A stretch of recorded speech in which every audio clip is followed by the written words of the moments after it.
Hola y bienvenido a El hombre y los textos, curso de literatura colombiana. El día de hoy hablaremos sobre el cuento y sus características. Asimismo, después de ver este video, ustedes tendrán que completar un cuestionario sobre este tema. Empecemos.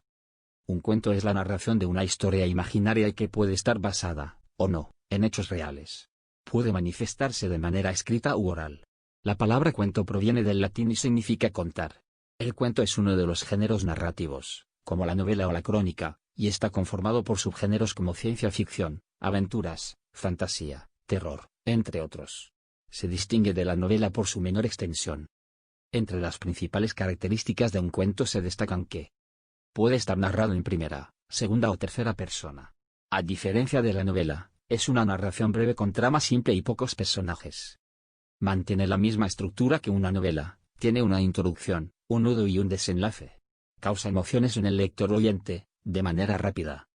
Puede abarcar una infinidad de temáticas o subgéneros, como fantásticos, infantiles, policiales, realistas, cómicos, de terror, de hadas o de misterio, entre otros. Existen dos tipos generales de cuentos, con sus respectivos subgéneros. Los cuentos populares. Estos son narraciones transmitidas a través de diferentes generaciones, y contadas con ciertas variaciones respecto a la historia original. En muchos casos, se desconocen los autores debido a que, en los orígenes, los cuentos eran narrados en forma oral y no quedaron registros de sus creadores. Algunos ejemplos de cuentos populares son las fábulas, los mitos y las leyendas. Por otro lado están los cuentos literarios. Estos consisten en narraciones cuidadosamente elaboradas y con una intención determinada. Son productos de un riguroso trabajo del autor, capaz de crear una historia con un clima particular, que genera emociones en un público específico. Por ejemplo, no es lo mismo un cuento para niños que uno para adultos. Un cuento se caracteriza por mantener la siguiente estructura. Introducción. Describe el escenario y una pequeña presentación de los personajes. Además, evidencia el tipo de narrador y cómo será contada la historia, si respeta la línea de tiempo o si ocurre de manera temporal. Desarrollo o nudo. Detalla la trama de la historia, a través del desarrollo de los conflictos, y las secuencias de acciones de los personajes. Desenlace o final.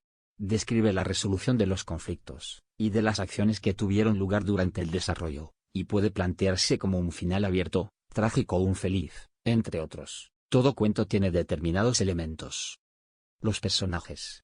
Son quienes realizan las acciones de la historia y pueden estar representados por personas, animales, objetos, entre otros. Además, se categorizan como personajes principales, en los que se centra la trama, secundarios, los que aparecen en reiteradas ocasiones, o terciarios, de menor importancia, que aparecen una o muy pocas veces. El narrador. Es quien da a conocer la historia y todos sus detalles.